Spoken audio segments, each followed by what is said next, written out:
안녕하십니까. 경기복지재단의 김희연입니다. 저는 오늘 ESG를 지방정부 영역에 어떻게 적용할 수 있는지를 제 전공 영역인 복지와 연결시켜서 발표를 하겠는데요. 저는 사실 ESG에 대한 전공자는 아닙니다. 그렇기 때문에 제 발표를 들으면서 여러분들도 함께 고민을 해 주셨으면 좋겠습니다.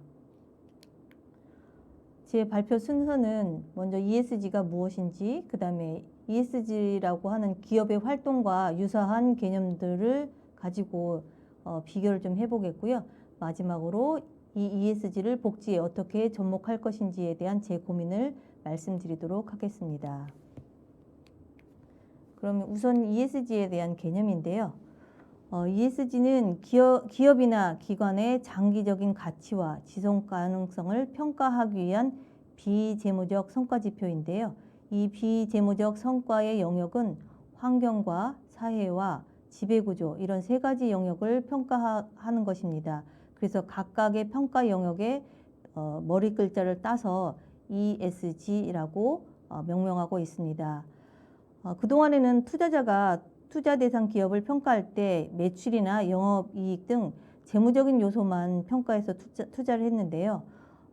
이렇게 하다 보니까 그 기업의 지속 가능성을 제대로 평가하지 못한다든지 아니면 기업이 주로 주주이익만 대변하다 보니까 비윤리적인 그런 기업 활동을 함으로 인해서 평판이 나빠져서 지속 가능성이 낮아지는 그런 경우도 있었기 때문에 주주 외에 시민이라든지 아니면 시민단체라든지 하청 기업이라든지 뭐 이런 이해관계자들에 대한 그 중요성이 중시되면서 이런 비재무적인 요소를 함께 평가하게 되면서 중요성을 인정받게 됐습니다. 기업이 주로 이제 그 기업에 대한 비재무적인 요소를 평가하다 보니까 ESG는 기업이 주로 주도를 했습니다. 그런데 최근에는 이제 정부 영역에도 이 ESG 개념을 적용하려고 하는 그런 시도들이 있었는데요. 금년 초에 무디스사가 전 세계 144개국을 대상으로 해서 ESG에 대한 평가를 했습니다. 한국 같은 경우에는 이제 1등급을 받았는데요.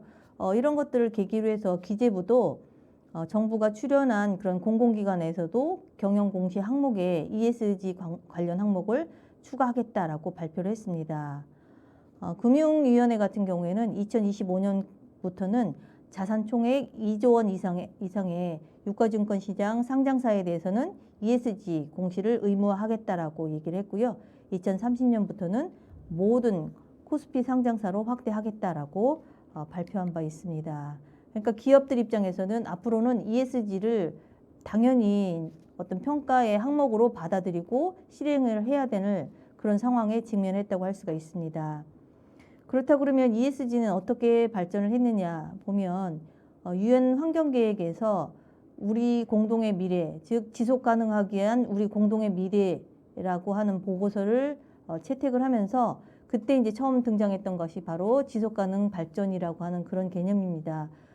SDG, 여기서 이제 G는 골인데요. 지속 가능 발전 목표를 그다음부터 이제 발표하기 시작했죠.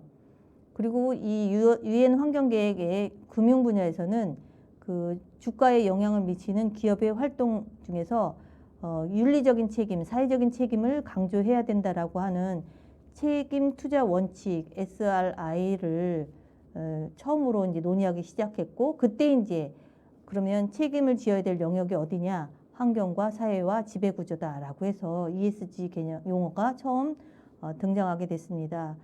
중요한 거는 바로 그 유엔에서 책임 투자 원칙을 제정을 하고 이 책임 투자 원칙을 준수하기 위한 가장 중요한 지표로서 ESG를 발표했다라는 것입니다. 그게 이제 2006년도에 일인 거고요. 이후에 ESG를 중요한 투자의 원칙으로 삼는 그런 기관 투자자들이 많아지게 됐습니다. 앞서 말씀드린 그 책임 투자 원칙이 이제 PRI이고 이제 사회 책임 투자 원칙은 바로 SRI인데요. 이런 책임 투자 원칙은 앞서 말씀드린 것처럼 그 사회적이고 윤리적인 가치를 반영하는 그걸 추구하는 기업에 투자할 때 어떤 것을 고려해야 되느냐 그것을 바로 6가지 원칙을 통해서 제시한 것입니다. 예를 들어서 ESG 문제를 투자 분석이나 의사결정 과정에 통합시킨다든지, ESG 문제를 소유권 정책이나 관행에 통합한다든지, ESG 문제를 적절하게 공개를 한다든지, 이런 것들이 주로 그 사회 책임 투자 원칙의 6가지 내용이라고 할 수가 있습니다.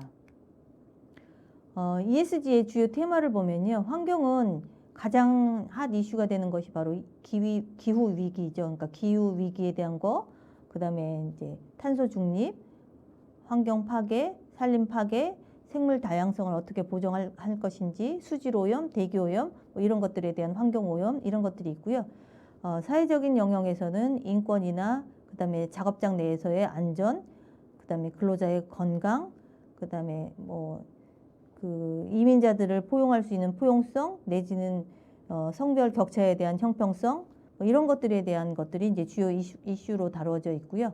그다음에 지배구조, 지혜에 있어서는 그 기업 내에서의 어떤 뇌물과 부패가 없는 투명한 그 지배구조 운영이라든지, 경영진의 보수가 적절한지, 이 사회는 독립적으로 운영되고 있는지, 이 사회의 이사들은 기업과 상관없는 그런 독립적인 판단을 할 수 있는 사람들로 채용이 되고 있는지, 선발이 되고 있는지, 이런 것들을 보고 있는 것이 바로 거버넌스 영역이라고 할 수가 있습니다. 사실 사회복지 영역에서의 거버넌스는 민과 관이 협치하는 그런 용어로 활용이 되고 있는데, ESG에서는 주로 지배구조, 의사결정 구조, 이런 식으로 용어가 정의되고 운영되고 있습니다. 두 번째는 이제 ESG가 기업의 비재무적인 활동, 사회적인 책임 활동인데, 이런 사회적인 책임 활동과 유사한 개념들을 가지고 비교를 좀 해보도록 하겠습니다. 그 기업의 사회적인 책임 활동과 연계된 가장 대표적인 용어가 바로 CSR이고, 그 다음에 나온 개념이 CSV입니다. 이 CSR이나 CSV 같은 경우에는 기업에 영향을 미치는 직간접적인 이해관계자에 대한 그런 기업의 가치 창출 활동이다, 이렇게 공통적으로 정의를 내릴 수 있고요. CSR 같은 경우에는 기업의 이해 당사자들이 기대하거나 요구하고 있는 사회적인 의무를 다하기 위해서 수행하는 활동들이 바로 이제 CSR인 거죠. 주로 이제 기업의 평판을 관리할 때 사용하는 그런 경영 기법이고, 자선이나 기부나 환경보호나 이런 활동들을 통해서 CSR이 표출되고 있습니다. 한편에서는 기업의 필요나 선택에 따라 이루어지기 때문에 어떤 기업의 부정적인 측면을 가리는 수단으로 활용될 소지도 있다라고 비판하기도 하고 있습니다. 그 다음에 등장한 개념이 이제 CSV인데요. 사회공헌 활동은 사실은 기업이 그런 경영 활동을 통해서 수익이 이루어지면 그 수익을 기반으로 해서 기부나 자선이나 이런 활동을 하는데, 이 CSV는 그것이 아니라 기업 활동 자체가 사회적인 가치를 창출하면서 동시에 기업의 경제적인 수익을 창출해내는 그런 경영 활동이다라고 정의 내리고 있습니다. 그러니까 예를 들면 톰스 신발, 한동안 되게 유명했고 많이 신고 다녔던 톰스 신발의 예를 들면, 내가 소비자가 톰스 신발을 한 켤레 사면 저소득층 아동들에게 신발을 한 켤레 이 톰스 회사에서 기부하는 그런 활동이 이제 대표적인 사례로 들고 있는데요. 톰스 신발의 CEO가 아르헨티나를 방문을 했는데 맨발로 다니는 아동들을 보면서 이런 그 기부 사업을 고안하게 됐다라는 얘기입니다. 그러니까 이 사업이 이루어지기 전에는 톰스 신발은 되게 소규모 기업이었는데, 이런 활동들을 통해서 향후에 굉장히 전 세계적인 기업으로 발돋움했던 아주 대표적인 CSV의 대표적인 사례라고 할 수가 있습니다. 그러니까 결국에는 CSV라고 하는 이런 기업 활동은 기업의 경쟁력과 주변 공동체의 번영이 상호 의존적이다라고 하는 그런 인식에 기반한다고 할 수가 있습니다. 그러면 이제 두 가지를 좀 비교를 해보면요. CSR은 선행을 통해서 기업 이윤을 사회에 환원하는 것이라고 하기 때문에 기업의 그 비즈니스와 별개로 비용을 들여서 추진하는 활동입니다. 주로 이제 저소득층이나 취약계층에 집중하는 활동이라고 할 수 있고요. 이에 반해서 CSV 같은 경우에는 기업의 비즈니스 기회와 지역사회의 수요가 만나는 곳에 사업적 가치를 창출해서 경제적, 사회적 이익을 추구하는 것이라고 연세대학교 박흥수 교수님께서 이제 정의 내리고 있습니다. 그러니까 CSV는 CSR보다는 좀 더 기업의 가치 창출 활동에 있어서 경영활동 플러스 사회활동을 결합한 개념이기 때문에 좀 더 진화한 개념이고 기업과 지역사회가 상생하는 개념이다라고 할 수가 있습니다. 그러니까 기업이 과거에 주주 위주의 사고를 했던 곳에서 지역사회라고 하는 이해관계자까지 그 영역을 넓힌 그런 개념이라고 할 수가 있습니다. 그러면 다시 CSR과 ESG를 비교를 해보면요. CSR 같은 경우에는 사회에 기여하고자 하는 목적으로 진행되는 기업의 부가활동이다. 이렇게 목적을 정의 내릴 수 있다고 한다 그러면 ESG는 기업의 재무 안정성이나 지속 가능성을 담보하기 위한 필수적인 경영 활동이다. 이런 점에서 이제 근본적인 차이를 가지고 있고요. 실행 방법은 앞서 말씀드린 것처럼 CSR은 주로 이제 봉사나 기부나 이런 것들을 통해서 CSR의 가치를 실현을 하는 거고요. ESG는 기업의 경영 활동 자체하고 연동시켜서 그걸 내재화하는 그런 방식이 근본적으로 좀 차이가 있습니다. CSR을 통해서 소비자나 임직원 등에 대한 긍정적인 이미지를 통해서 궁극적으로는 기업의 평판 향상에 기여한다 그러면 ESG 같은 경우에는 주주나 잠재적인 투자자에 영향을 미쳐서 궁극적으로는 기업의 재무 안정성을 확보할 수 있다는 점에서 차이점을 가질 수 있습니다. 그러면 마지막으로 ESG와 복지를 좀 연결시켜서 제가 좀 설명을 드려보도록 하겠습니다. 사실 언뜻 보기에는 ESG하고 복지는 어떻게 접목시킬까 이제 그런 고민들을 할 수가 있고 또 연결점이 없지 않을까라고도 생각해 볼 수도 있습니다. 그런데 ESG에서 S가 바로 사회공헌 활동이고 그런 사회공헌의 사회적 책임의 주로 대상이 취약계층이나 사회복지시설에 집중된다라고 하는 그런 점에서 보면 이미 ESG하고 복지는 자연스럽게 연결되어 있다라고 말씀드릴 수 있습니다.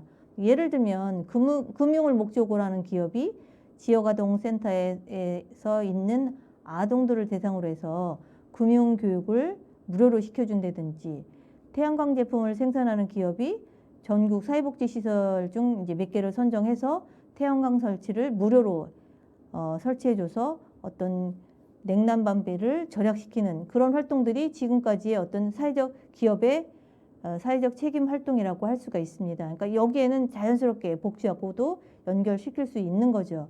그런데 앞서 말씀드린 것처럼 ESG는 그런 기업의 부가적인 활동이 아니라 기업 활동 자체가 곧 사회적 책임 활동과 연결시켜야 된다라고 말씀드린 바가 있습니다. 그러니까 지금까지의 그런 사회적인 책임 활동하고는 다른 방식으로 전개가 돼야 된다는 게 제 생각입니다.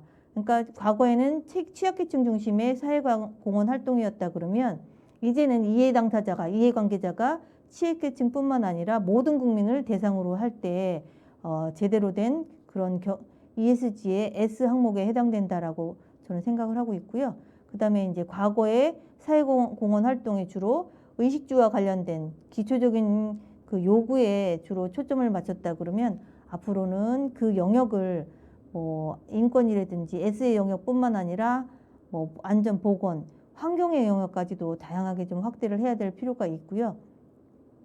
그 다음에 과거에는 기업이 일방적으로 정해서 앞서 설명드린 것처럼 전국의 사회복지 시설 중 몇 개를 선택하는 그런 이제 하향식이었다 그러면 그게 아니라 사회공헌 활동의 내용이라든지 활동 방식이라든지 이런 것들을 이해관계자들로부터 직접적으로 듣고 그 들은 내용을 가지고 활동하는 아래로부터의 상향식의 그런 제안들도 가능하게 하는 그런 방식으로 전달이 돼야 된다라는 생각이 좀 듭니다. 그러니까 과거의 사회공헌 활동과 근본적으로 좀 대상이라든지 영역이라든지 방식이라든지 이런 것들이 좀 달라져야 된다라고 생각이 좀 듭니다. 그렇다 그러면 이와 복지, 지와 복지는 또 어떻게 연결이 되는지를 좀 고민해 봤는데요. 이제 이와 관련된 이슈가 바로 미세먼지나 수질오염, 뭐 환경 호르몬 뭐 이런 것들이 환경과 관련된 그런 이슈라고 할 수가 있는데, 이런 환경과 관련해서도 더 많이 그 직접적으로 연관된, 더 많이 노출되는 집단이 바로 취약계층입니다. 특히 이제 코로나19로 인해서 생활 변화를 가장 많이 경험하고 있는 집단도 또 바로 취약계층입니다. 예를 들면 복지관에서 운영하던 경로식당이 코로나로 인해서 중단되면서 이제 결국에는 식당에 와서 밥을 먹는 것이 아니라 가가호 도시락이나 밑반찬을 배달하는 방식으로 이제 전환이 되면서, 그 과정에서 비닐이나 플라스틱, 스티로폼 같은 것들을, 그런 일회용품을 많이 증가시키고 됐고, 그 일회용품이 발생시키는 그런 유해 물질에 취약계층이 더 많이 노출되게 됐다라는 얘기입니다. 이런 상황에서 일회용품 줄이기는 과거의 사회공헌 활동이라고 할 수가 있습니다. 여기서 머물러 있어서는 안 되는 거고요. 조금 더 확장된 그 활동 자체가 경영활동, 수익활동과 연결시켜야 되는 그런 방식으로 전환을 해야 되는데, 예를 들면 지역의 떡집이 바로 이제 소규모 기업이라고 할 수가 있는 거죠. 그 떡집에서 배출되는 쌀뜨물로 인해서 수질 오염이 계속해서 발생을 합니다. 그럼 기업 입장에서는 이런 수질 오염을 막기 위한 활동이 바로 ESG 활동이 되는 거고요. 그 수질 오염을 막기 위해서 EM 발효액을 생산을 하는데, 그 생산에 노인들을 참여시킴으로 인해서 노인 일자리로 자연스럽게 연결시킬 수 있는 그런 방식이 바로 ESG의 활동이라고 할 수가 있습니다. 세 번째로는 이제 지배구조 영역과 이제 복지를 연결시키는 그런 고민도 좀 해봤는데요. 사실 지배구조라고 하면 복지하고 어떻게 연결할 수 있을지 이 부분도 사실 고민이 되게 많았는데, 지방정부 입장에서 보면 지방정부에서 가장 큰 파트너가 바로 민간 복지법인입니다. 왜냐하면 복지 서비스는 정부가 직접 제공하기보다는 민간복지법인하고 위스타 계약을 통해서 제공하기 때문에, 이런 민간복지법인과 지방정부가의 그 관계 속에서 우리가 지배구조를, 의사결정 구조를 좀 달리 고민해 볼 필요가 있겠다 싶어서 제가 좀 사례로 가져왔는데요. 앞서 말씀드린 것처럼 수탁기관이 민간복지기관인 위탁자인 지방정부와 사실은 수직 하위 관계를 형성할 수밖에 없습니다. 왜냐하면 지방정부가 이런 민간복지기관을 관리감독이라고 하는 그런 수단을 통해서 주로 관리를 하기 때문에 수직 하위 관계를 형성할 수밖에 없습니다. 이런 관계 하에서는 지방정부 입장에서는 당연히 법에 근거한 정당한 관리감독 활동이다 라고 말을 하지만, 법인 입장에서 보면 이런 것까지 간섭을 해야 되나 되게 불합리하다라고 생각할 수도 있다라는 얘기입니다. 그런 점에서 보면 지방정부가 이런 위스탁 관계에서 어떻게 하면 이런 의사결정 구조 혹은 관리감독 구조를 수평적으로 바꿀 수 있을지에 대한 그런 고민이 필요한 영역이라고 생각을 하고요. 민간복지시설 내부에서도 사실은 이런 지배구조, 의사결정 구조가 되게 불합리하게 운영되는 경우를 많이 볼 수가 있는데요. 시설장한테 인사나 채용, 승진 등 인사권이 대부분 굉장히 과도하게 집중되어 있는 것을 제가 이제 현장에 가서 보면 발견할 수가 있습니다. 이런 과도한 인사권을 막기 위해서 정부가 관리 감독을 하고 있지만, 실질적으로 세세한 내용들을 절차만 지키면 이게 친인척을 채용했는지 이런 것들을 밝혀낼 수가 없는 그런 한계가 있습니다. 그렇다 그러면 내부에서 이걸 견제를 해야 되는데, 내부 견제 기구인 운영위원회도 대부분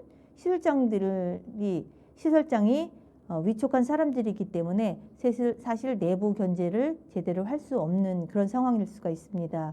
그래서 최근에 사회복지사업법을 개정해서 시설장들이 채용하는 것이 아니라 이 사업을 수탁한